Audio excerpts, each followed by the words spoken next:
Okay, so here we are in the final days of 2020, just waiting and eager to put this finally extremely devastating year to rest, hoping on this one last thing to make our days once more, something we've all been waiting for 8 years, Cyberpunk 2077, which was a game that was announced 8 years ago, and as you obviously know, was just released in December just right now, only a whole month after it was delayed. To put things into perspective, this game was in development longer than basically even all the other franchise similar games in its category. Games that cost hundreds of millions of dollars to produce, that took only half the amount of time, only to be hyped up like nothing you've seen before back in 2018 and 2019 by using mainstream level celebrities as instruments that could be played as precise as a fiddle in order to get this game on the ground with the millions of supporters that it had before anyone had even experienced it firsthand. With a budget of $317 million,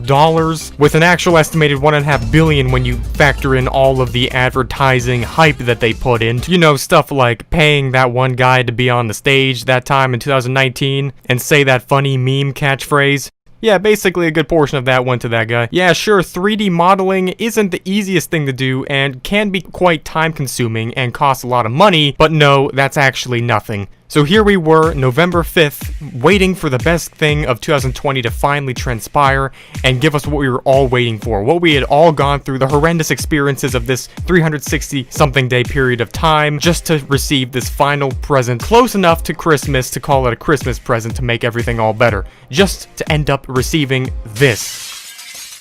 Unfortunately, the game was just a tiny bit undercooked. It just needed a little bit more time to reveal the masterpiece. Just a tiny bit more in the oven before we can reveal it to its perfect perfection that we were all waiting for and expecting. So, 1 month goes by, and we all wait patiently at the edge of our seats. Most of us had probably stolen your mom's wallet and used it to pre-order this thing on Steam already, so it didn't really matter. Sure enough, the day came in December of 2020. The game generated almost 500,000 purchases within the first day that it was released, and over 100,000 Steam and Xbox reviews. Now, the first thing that you would imagine is that they would all be generally similar. The outlook of the game, whether you had purchased it on Steam or on your Xbox or PS4 that Santa had given you last Christmas, the game would have been the game no matter what, and that's pretty much it. We all pressed the download button, went through about 45 minutes of installing time, unless you have my internet, in which case it took you until next Christmas, and then we opened up the game just to see its masterpiece unfold before our very eyes. And well, I guess you can put the pieces of the puzzle together after that.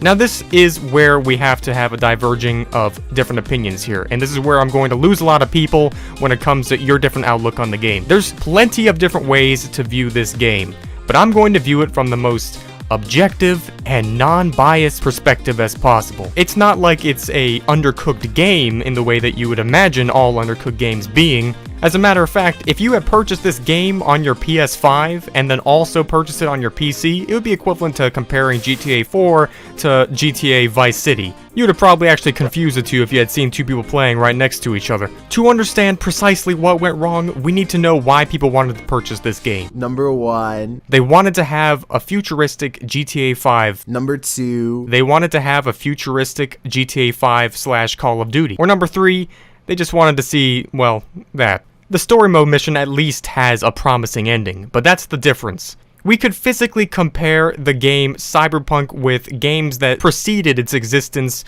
over an entire decade before. Physics-wise, we have games that were made by Rockstar that predated 12 years, GTA 4, that actually have more realistic mechanics and physics than the game itself. NPCs don't react to the player whatsoever and disappear. Cars don't have realistic physics at all. Gun weight mechanics and all the shooting mechanics that go along with them don't nearly resonate any kind of realistic attention to detail that we saw in other games that were not even meant to be first-person shooters or even anything like that. The detail of the game is just not there, and obviously everyone knows that. Now this is where the two different stories collide with each other, and it's based off of the perspective that you view the game. You played the game either to expect a extremely realistic, cutting-edge, RTX-on style gameplay experience with realistic effects that basically make you feel like you're entering into the Matrix with having basically no delineation between that and reality. Or you played the game because it's built to be an action movie story of which you're intended to just play along with and not really regard the scenery as much, which is probably why the whole game looks similar to when you have an essay that's due at the very beginning of the school year and you have all summer and then you just wait till the last night to do it.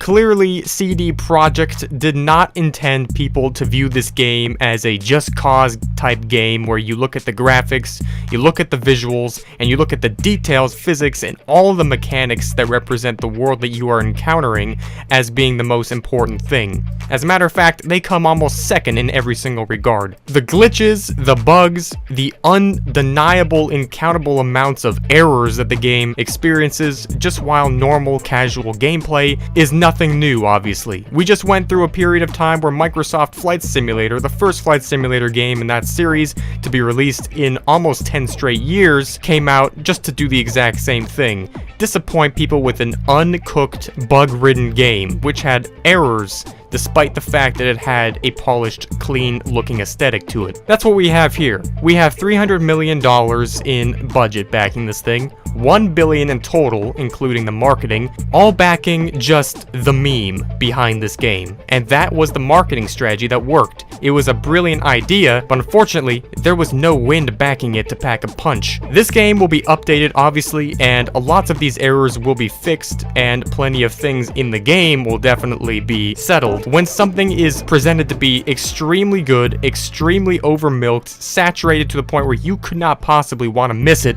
because otherwise your life would just be for nothing. The responsibility in that kind of method of marketing, seriously, only about 1% of the time fulfills itself. And yeah, actually, you can't even play it anymore on the PS5 or other consoles. So, too bad. So sad, I guess. You're just gonna have to deal with it. So, overall, what is this game to me or to you? Is it a 10 out of 10, a 0 out of 10?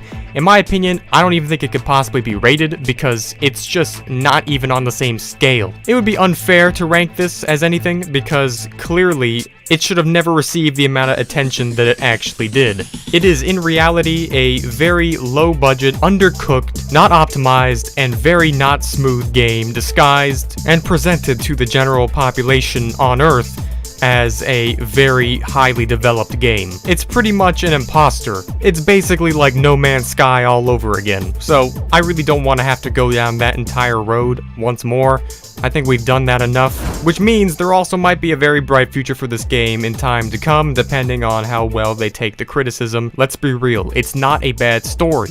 The graphics are not bad, the physics are not bad, just the entire thing is just not ready, and that's just how it is. But either way, we were cyberpunked at the very end of this year as one last thing that could possibly have gone wrong. But yeah, that's pretty much it for this video. I will personally give them the benefit of the doubt to turn their game around into something decent, because I know they definitely have the money and the memery power to do so. So with all that, I'd like to say thanks for watching this, and I'll see you and you'll see me in the next one.